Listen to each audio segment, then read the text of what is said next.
Vous venez de signer pour l'achat de la maison de vos rêves. Tout roule, les mensualités sont abordables et vous vous sentez carrément adulte, presque comme un pro de la finance. Mais bam, sans prévenir, les taux d'intérêt augmentent et vos mensualités explosent littéralement. Oups, la maison de vos rêves devient rapidement le cauchemar financier. Et ce cauchemar, croyez-moi, il est bien réel. Est-ce que vous aussi, vous avez cette petite voix dans votre tête qui vous dit, attends, j'ai signé quoi là? Est-ce que c'est un piège? Spoiler, oui, c'est un énorme piège. Et si vous ne faites pas attention, vous risquez de vous noyer dans vos mensualités. Mais avant de paniquer, laissez-moi vous expliquer comment éviter ce piège redoutable des taux variables sur les prêts financiers. Je vous promets, vous ne voulez pas manquer la fin de cette vidéo, car c'est là que je vais vous dévoiler la solution pour ne pas finir en mode je vis pour rembourser ma banque. Mais avant tout, si vous êtes nouveau ici, abonnez-vous à la chaîne Jeune Adulte, celle qui vous aide à penser comme pour les finances ou connaissance cool et décontracté. Et lâchez-vous un petit like pour m'encourager et vous faire sortir de cette galère. Et bienvenue dans cette communauté sur les biens financiers invités. Aujourd'hui, on va parler des fameux taux variables dans les prêts immobiliers. Oui, ces mêmes taux qui vous font croire que vous avez fait une super affaire, mais qui en réalité peuvent ruiner votre budget si vous ne faites pas gaffe. Alors, restez bien jusqu'à la fin pour comprendre comment éviter cette erreur qui peut littéralement vous coûter votre maison. Alors, le scénario est classique. Vous êtes en pleine recherche d'un prêt immobilier. Vous tombez sur cette petite belle offre avec un taux d'intérêt pour hyper attractif. Parfait. Je vais prendre ça. C'est bien moins cher qu'un taux fixe.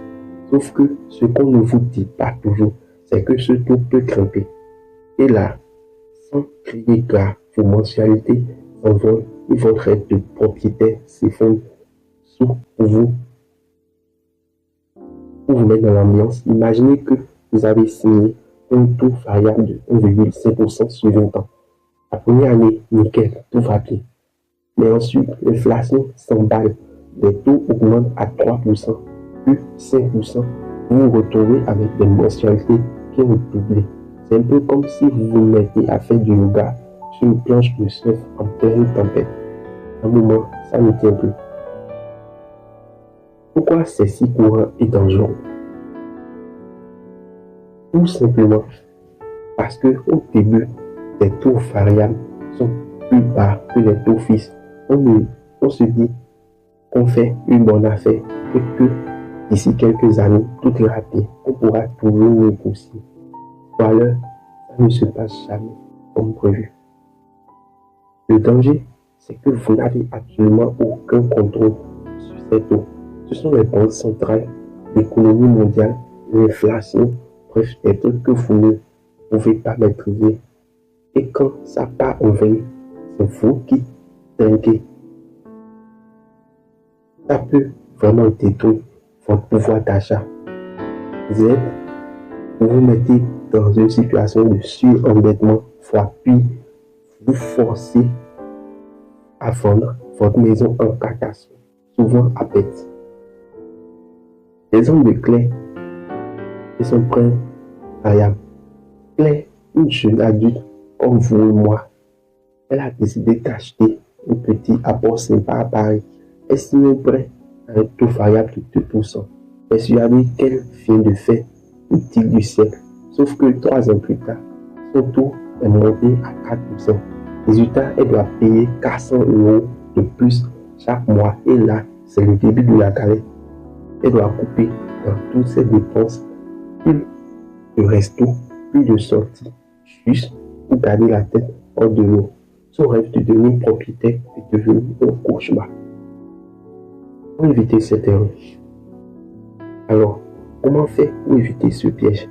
Premièrement, privilégiez toujours un taux fixe.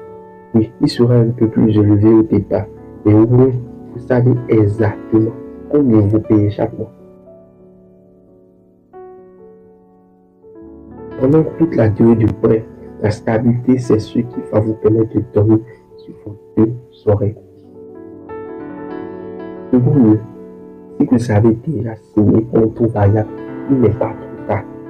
Vous pouvez renégocier avec la banque pour passer sur un taux fixe ou, au pire des cas, faire rechercher ou racheter vos prêts par une autre banque. Ça peut coûter un peu d'argent, mais croyez-moi, c'est toujours mieux que de se retrouver à devoir vendre votre maison. Et enfin, ne signez jamais un prêt sans avoir pris le temps de comparer tous les offres et de bien comprendre ce que vous signez. Si c'est trop bon pour être vrai, allez, probablement. Donc, pour récapituler, le taux variable, c'est un taux annuel. Il peut sembler alléchant au début, mais sur le long terme, il peut vous ruiner. Optez-vous pour un taux fixe, négociez si nécessaire et surtout faites toujours vos devoirs avant de signer quoi que ce soit. Maintenant, dites-moi dans les commentaires si vous avez déjà fait face à ce genre de galère ou si vous connaissez quelqu'un qui a mordu à la leçon des taux variables. Partagez vos expériences. Je suis sûr qu'on peut tous apprendre de nos erreurs. N'oubliez pas, vous ne pouvez tomber dans ce genre de piège. Abonnez-vous à Journal et lâchez un like. On est là pour vous aider à naviguer dans le monde des finances avec intelligence. Sans jamais être de notre côté fun. Et si on se retrouve demain pour un nouveau piège financier à éviter, parce qu'après tout, penser à Dieu, ça s'apprend.